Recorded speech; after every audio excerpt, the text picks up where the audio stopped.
Hello students, good morning. In today's session, I am going to deal with the two ways of conveying a message, that is direct and indirect. I am also going to tell you the simple steps that are to be followed in converting a direct to indirect. Message can be conveyed in two ways. One is direct and the other is indirect. The conveying is said to be direct if the message is said in actual words of the speaker. For example, Kamalu said, "I am busy." In this sentence, the message, "I am busy," is quoted as said by Kamalu, the speaker. There is no modification. So it is said in direct speech.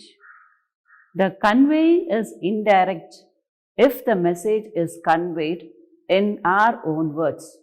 For example, Kamalu said that she was busy.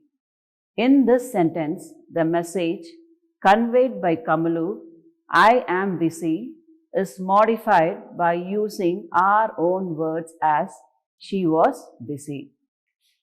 Let me put it the other way also.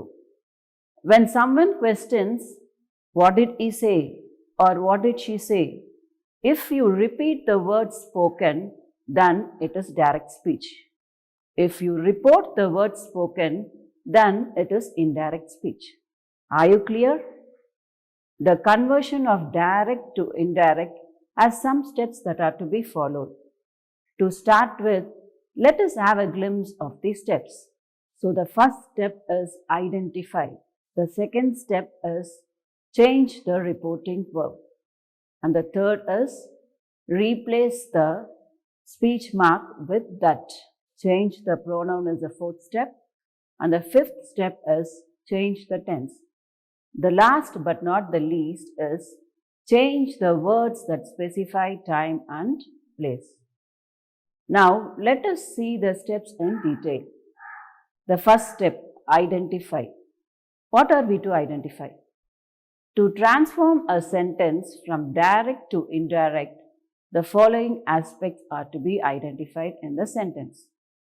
Subject, object, reporting verb, first person, second person, and third person, the tense of the verb in the sentence, and the time and place specifying words.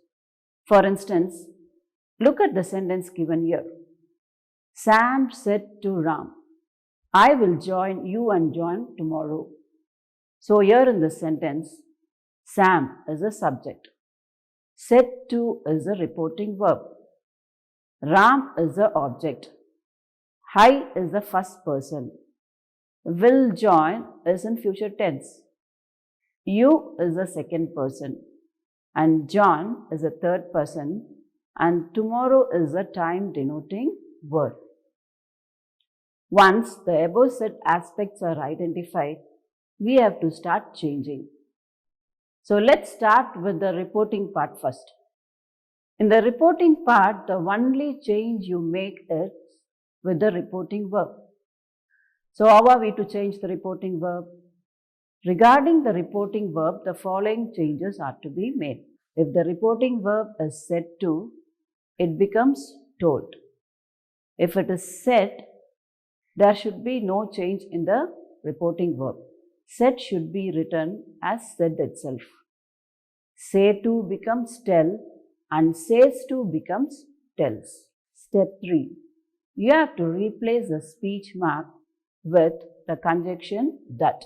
With the replace of the speech mark starts the trickiest part of the sentence.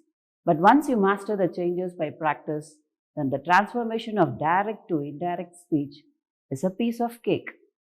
The first change is the change of pronoun.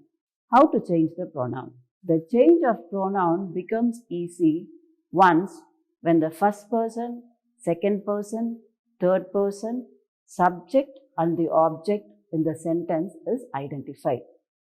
Now let's see the same sentence.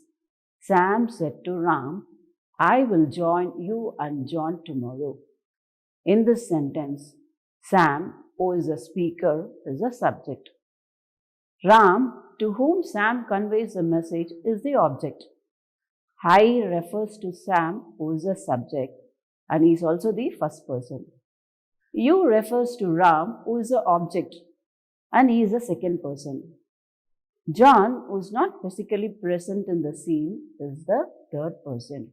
Having identified, now let us change the pronoun. Before that, to be free from error and confusion during the changing process, let's familiarize ourselves with the pronouns in the direct speech and the change that has to be done to that pronoun in the indirect speech. This slide with the table of pronouns will help you regarding this. This slide clearly shows the change that a particular pronoun has to undergo when the speech becomes an indirect one. So the pronoun me in the direct speech has to be changed to him or her. Us becomes them. You, if it is in the objective sense, then it has to be changed to him, her or them. Mine has to change to his or hers. Ours should be changed to theirs. Yours should change to his, hers or theirs.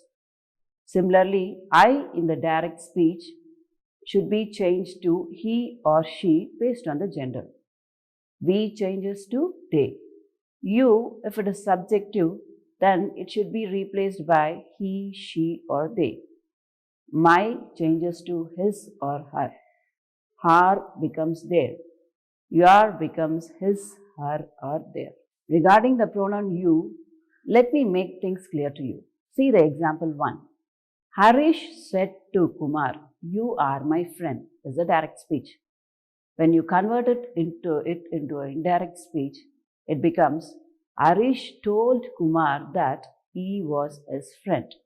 Here, you in the direct speech is used in a subjective sense and hence it is changed to he. Now see the example 2. Harish said to Kumar, "I trust you." If you converted it into an indirect speech, it becomes Harish told Kumar that he trusted him. The same you changes to him. Here, you is used in an objective sense and it is changed to him. So, are you clear with you in a subjective form and you in an objective form? Now, let's see the rules that are to be followed while changing the pronoun. The first person pronouns in the direct speech changes according to the subject of the reporting verb in the indirect speech. For example, Seenu said, "I am busy." Seenu said that he was busy is the indirect speech of that sentence. Now, Seenu is a subject and I being the first person pronoun considers Seenu. So, it is converted to he. Now, you take the second person pronouns in the direct speech, it changes according to the object of the reporting verb. For example, Seenu said to Uma, "You have come with me." So, when you convert it, it goes like this. Seenu told Uma that she had to go with him. Here, Uma is the object and you is a second person pronoun. So, the second person pronoun should change according to the object of the reporting verb. Since the object is Uma, so it has taken she. And regarding the third person pronouns in the direct speech, it will not change in the indirect speech. It will always remain the same. See, for example, Seenu said, "She is intelligent." So, when you convert the sentence to indirect, it becomes Seenu said that she was intelligent. So, she, the third person pronoun, remains the same. It doesn't change. Now, knowing all these things, shall we see how the pronouns change in the given sentence? I have also given the table at the top so that it will be easy for you to undergo the change. The sentence is, Sam said to Ram, "I will join you and John tomorrow." So now Sam told Ram that I becomes he, would join, you becomes in, and John is next day. So now are you clear with the change of pronouns in the sentence? Now let's go to the next change, the change in tense. Regarding the change in tense, you have to be a bit careful. So this table will help you regarding that. The present simple tense becomes past simple. The present continuous becomes past continuous. The past simple has to be changed to past perfect. And the past continuous becomes past perfect continuous. The present perfect has to be changed to past perfect. Present perfect continuous needs to be changed to past perfect continuous. Future simple has to be changed to conditional. So if the future simple is will, it becomes conditional would. There are at times no changes in the tense. So let's see where there are no tense changes in the indirect speech. So the first thing is, if the reported verbs are true at the time of reporting, then there will be no tense changes. For example, Seema said, I have cut my finger, so I cannot complete this picture this week. So when you convert the same to indirect, it becomes Seema said that she has cut her finger and so she cannot complete the picture this week.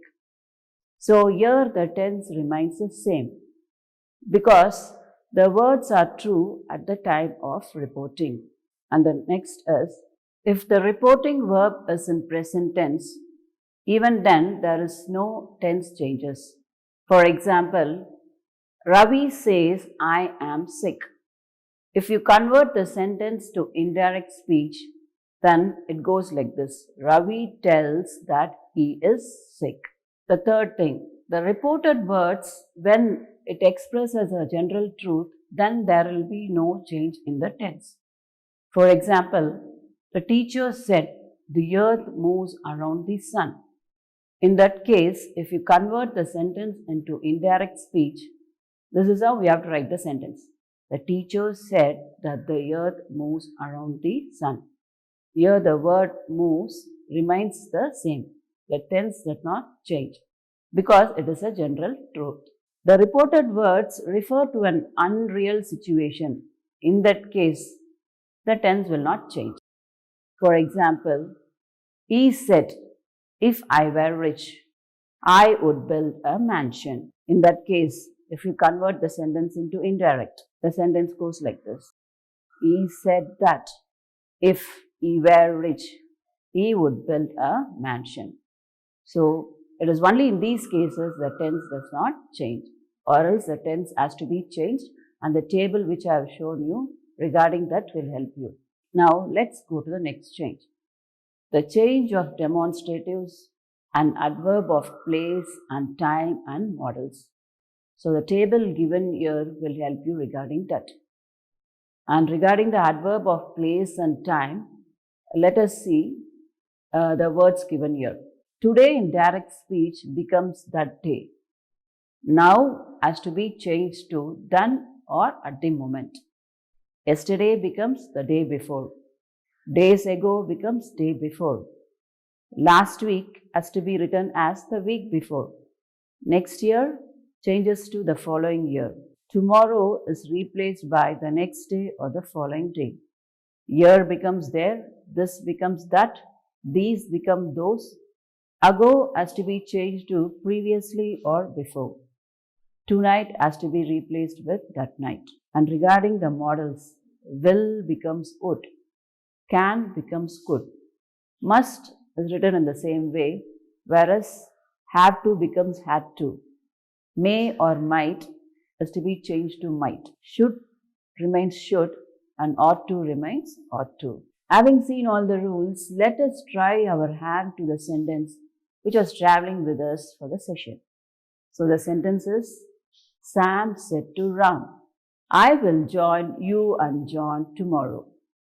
So the conversion is, Sam told Ram that he would join him and John the next day.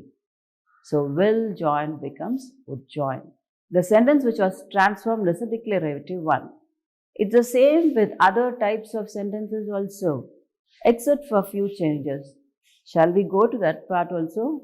If the sentence given to you is an interrogative sentence, then what is to be done? Usually, when we convert a direct to an indirect speech, we do it with a conjunction. Here, in this case, no conjunction is used.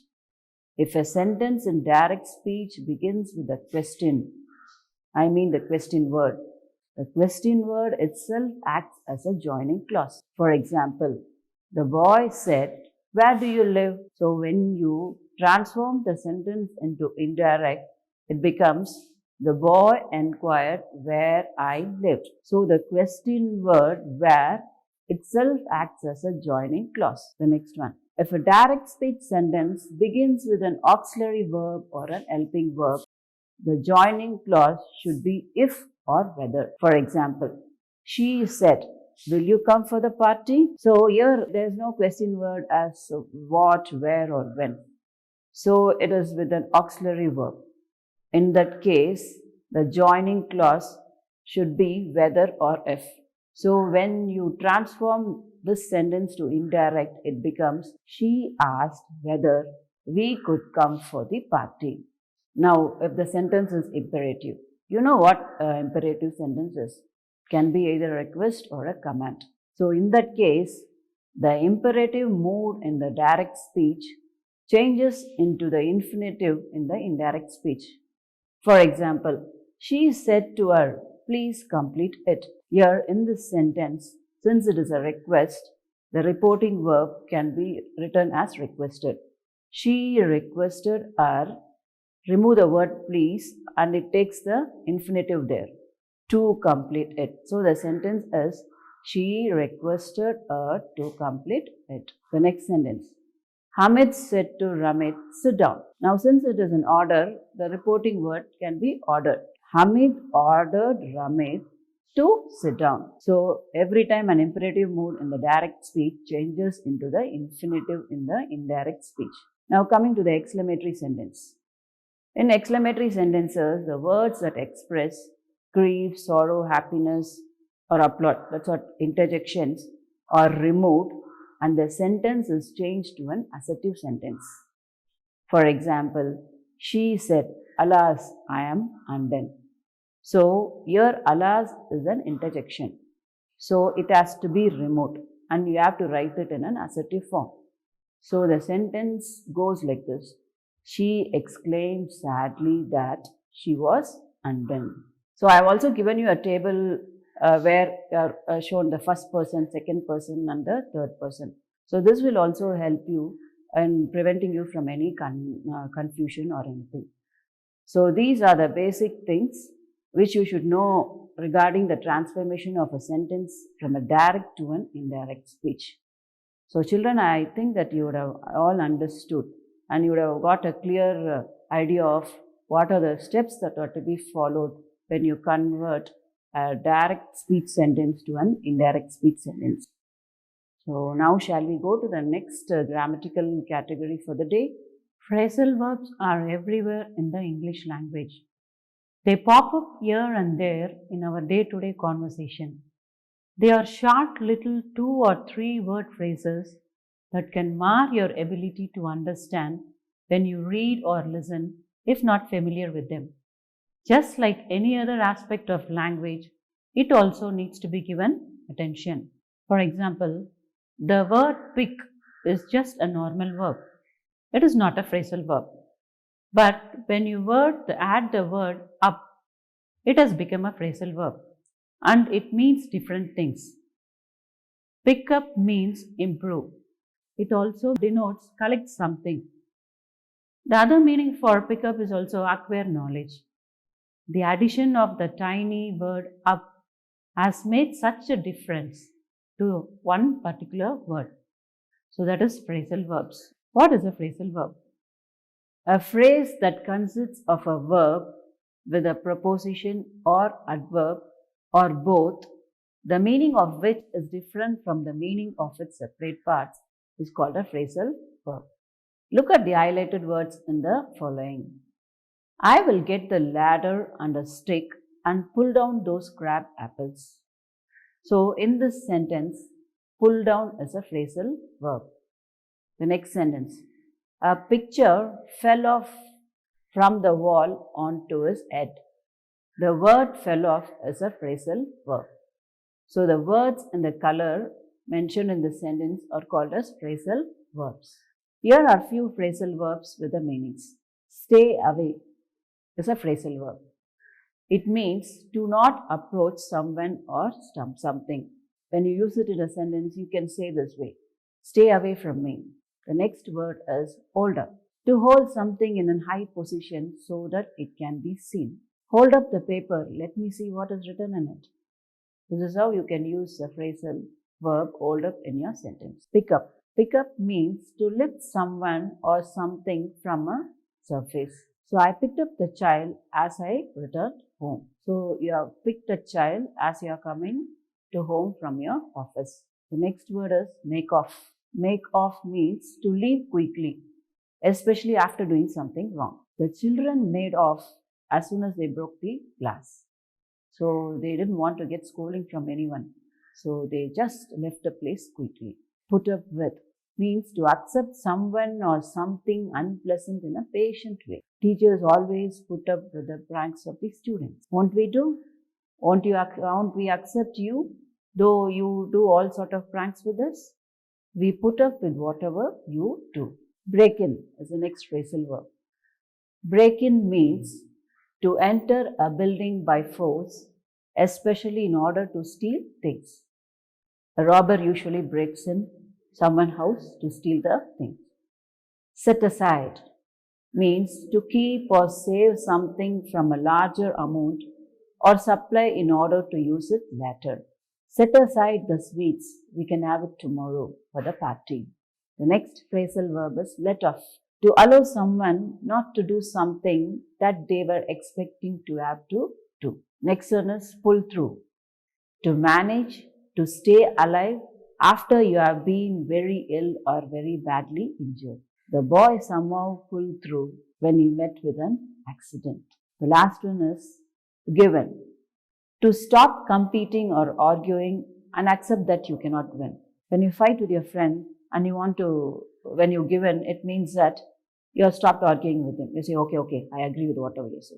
So there you have given. So now I've given you the meanings of some phrasal verbs, and these phrasal verbs are picked from your textbook. Knowing the meaning of it, children, it is on page 84. I want you to use the right phrasal verbs in the blanks. So let me check how far you have understood what the phrasal verb is. Now I'll give you some tips to master the phrasal verbs. We don't have any rules for phrasal verbs, but there are certain tips. Using that, you can master the phrasal verbs. The first tip, you should be a voracious reader. The more you read, the more you come across phrasal verbs. So whenever you come across a phrasal verb, write it down. Look up for the meanings of the phrasal verbs in the dictionary. Once you know the meaning, practice making your own sentences. Then test yourself regularly by trying to use it in the right context as you converse with someone. Only there it becomes active, or else it will remain passive in your mind and slowly it will fade away. So whenever you learn something new, try to use it, be it a new word or a new phrasal verb, or else it is passive and in a time period it will fade away. So learning phrasal verbs will give you more confidence when you speak the language. It will make you feel on par with a native speaker. So children, don't ignore phrasal verbs. Whenever is listening to you, should look into a dictionary to understand what you are trying to talk. Okay children, thank you.